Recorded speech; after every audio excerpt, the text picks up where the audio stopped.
What's up everyone, my name is Jerald Walker. Today I'm going to be starting a brand new YouTube series that involves analyzing not just one, not three, not five, but all 9 of Beethoven's symphonies. You'll see me talk about things such as forms, modulations, themes, transitions, and we'll even add some music history into it. One doesn't really know a true piece of work unless they get to know the origin story behind the piece as well. One could almost call this a music theory crash course on the Beethoven Symphony. If one wants to call it that, they could.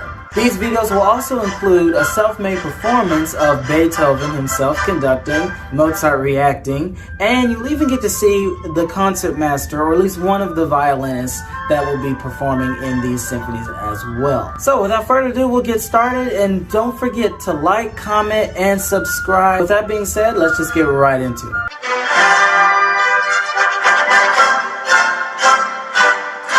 Alright guys, so let's go ahead and get started here. The first movement of Beethoven's First Symphony is in a form that we like to call Sonata and Allegro form. In Sonata and Allegro form, you have 3 big sections. The first section being the Exposition, where you have theme 1, theme 2, and the closing theme. The second section is the development section, where a composer can do basically anything they want to. And then finally you have the Recapitulation, which is basically a copy and paste, for the most part, of the Exposition itself. The only difference is you're staying in the home key throughout the entire Recapitulation, rather than in the Exposition, you start off in the home key and then you move to the 5 of that key. Sometimes, if we're lucky, we even get an introduction right before the Exposition, to which, in this case, this is what we do get. We get an introduction, a very slow introduction, that lasts for about 12 measures? Is it 12? 15, 14, 13, 12. Now, do keep in mind, we're in the key of C major, or at least we're supposed to be. For some reason, Beethoven does not open up with a C major chord, as is supposedly expected during the classical period. Instead, he uses a 5, 7, and 4, which is leading our ears into thinking, oh, we're in the key of F major. This is going to be an F major symphony. But then he changes it up again. He then brings us a 5, 7 of 6, which then gets us to thinking, maybe we're in A minor, I guess. But then he changes it up again. He then brings us a 5, 7 of 5, which makes us think, maybe we're in the key of G major. I don't know anymore. So by measure 6, we then finally start feeling the vibe. Okay, maybe we're in C major here. But we're not fully 100% sure until we get to this Allegro section. After the slow introduction, we officially begin the Exposition at measure 13. With the Exposition also starting at 13, this is also the beginning of theme 1. This then is followed by a transition that begins by about measure 33. Theme 2 finally shows up at measure 53, being in the new key of G major, which is 5 of 1. For those of y'all that's kind of theorized up there. Following theme 2 in the key of G minor, we are then preceded by a transition that's in the key of G minor by measure 77. We then finally get to the closing section, which is at measure 88. This section is also where the closing theme begins as well. The closing section is then ended by the first and second endings, or I guess if we wanted to really follow the pace here, it's ended by the first ending and we have the repeat sign right after that. That takes us back to the beginning of the Exposition, theme 1. After the second ending, we then finally get to the development section. This is the next biggest section out of the Sonata form. Remember, there are 3 big sections. During the developmental section, Beethoven can pretty much do whatever he wants to do at this point. Anything that he introduced from the introduction, from theme 1, from theme 2, from any of his transitions, from the closing theme, he can do whatever he wants, guys. So literally the development section, it's literally just a mix of a whole bunch of different stuff. A lot of exciting stuff, actually. So with the development section beginning at measure 110, we're opened up with a 5 of D, which is an A major chord. Shocking. Then he gets to D major by measure 114. He then uses that D major chord as a 5 of G major, which then takes us to G major by 118. Continuously circling through the circles of fifths here is basically what we're doing. He then takes a G major, makes it a 5 of C, which then takes us to C minor, By what measure? By measure 122. Then continuing the modulation process from C minor to F minor by 126, from F minor to B flat major by measure 130. By 136, we're really officially in the key of B flat major here, and he kind of sticks there for a few measures. By measure 144, we finally get out of the key of B flat major, and now we're in the key of E flat major. So far, he's been modulating through the circle of fifths, basically. But from this point forward, now he's going to start modulating a whole step higher now, rather than every circle of fifths. So from E flat major, we go to F minor by measure 148. Then we go from F minor to G minor by 152. Then from G minor to D minor by 156. Then by 158, we finally get to A minor. Another fifth from D, by the way. But here's the cool part about this. He gets to this E major chord that is 5 of A minor. He takes an E major chord and then completely strips away the notes to the E major chord, only leaving the note E. In this point, he can make E anything he wants it to be. So he treats it as a leading tone to F, which then he just uses F as a part of a G major 7th chord, going backwards, F to D to B to G, which then lands us to C major, back to the recapitulation. By 178, we finally reach to the recap, where literally the dynamics are just crazy now. By now, we finally made it to the recap, which is now fortissimo. Remember, in the beginning of the exposition, theme 1 was piano. Now theme 1 is fortissimo. It is crazy. This is one of the key highlights to the 1800s, as music is now really taking away, and Beethoven is really moving us into a new direction for how music should be written. Then after theme 1 is done, we get back to another transition, which will then take us to theme 2, this transitioning starting at measure 188. Starting from measure 188, you're going to hear this really cool chromatic scale that's in the woodwinds, and it's going to transition us all the way to the key of G, just for a brief moment in time, before he takes us back to C major for theme 2. The scale will start on the note D, which then goes to E, which then goes to F, F sharp, G, G sharp, A, B flat, B, C, C sharp, D, E, F, F sharp, and then finally G. It's so cool, guys. I can't wait for you to hear it. We then finally are done transitioning, and we get to theme 2 again in measure 206 in the key of C major. This then takes us back to measure 230, where we're back into this transition, where we're in this thematic material again in the cello and basses as we were before. We get the transition that takes us to the closing theme once again. The closing theme is held at measure 241, which is then preceded by a coda. So in sonata and allegro form, sometimes we even get an additional ending after we do the recap. He starts to add this coda by measure 259. This really exciting coda. It's just crazy because we don't no idea where we're going. We think the symphony's over with, and it's just like, oh, nope, it's not over quite yet. By measure 271, we're at this real climactic moment in the coda where it's just crazy. I think one highlight I will go ahead and mention is the fact that he has the cellos and basses on the offbeats 2 and 4, while having everybody else on the onbeats 1 and 3. No one has ever done this ever yet. So for Beethoven to have this cha, it's just crazy. This is probably my most favorite part in the whole symphony, measure 271. I just love it so much.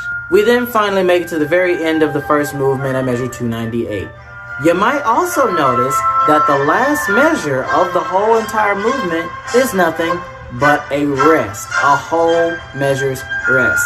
A lot of people's probably like, why would he do that? What's the point in having that? Well, in Beethoven's case, it's just so dramatic. You just have to have that silence, and the movement is not over until that silence is played. It's very important. So with this said, you guys, I hope that you have a much better understanding for the analysis of the whole first movement. But to make a much more better, funnier, and more entertaining impact, I will now give a presentation of Beethoven's first movement with Beethoven conducting, Mozart reacting, and you'll get to see one of his musicians performing as well.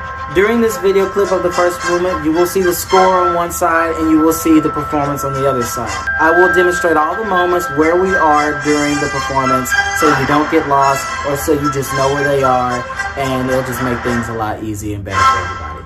I hope you enjoyed this small presentation. Thank you so much.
Oh, I'm sorry. Oh, it's over. Oh, okay.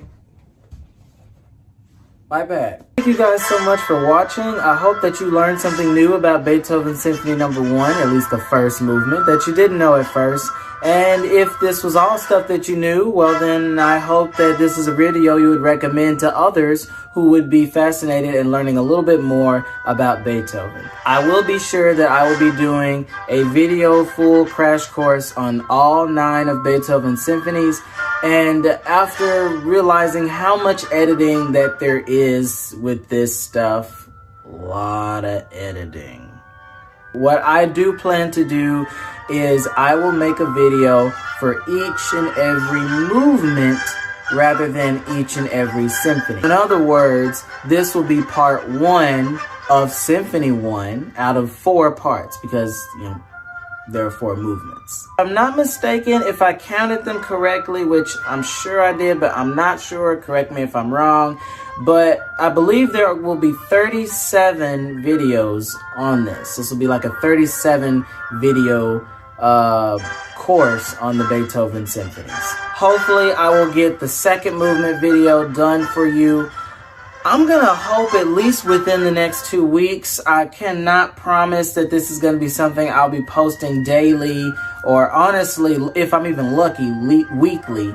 But I will definitely, at least I can assure you that within a 2-week span, I can get a new video done. At least that's what I'm hoping for. I'm hoping for that. Also, for clarification, I also had mentioned that I was going to be giving some history pointers towards the story behind Beethoven's first symphony. What I decided to do was I will present that during the 3rd part. Whenever I get to the 3rd movement segment of the Beethoven Symphony 1, or I guess any Beethoven symphony, when I get to that 3rd movement segment, I will imply all of the history stuff within that segment. Alright, so with that being said, thank you, and once again, do not, I repeat, do not forget to like, to comment, and subscribe to this channel. It helps me out tremendously. I'm really trying to grow this channel, and I really hope that you all will help me in doing that. Thank you all so much for watching, and I'll see you next time. Thank you so much. Bye-bye.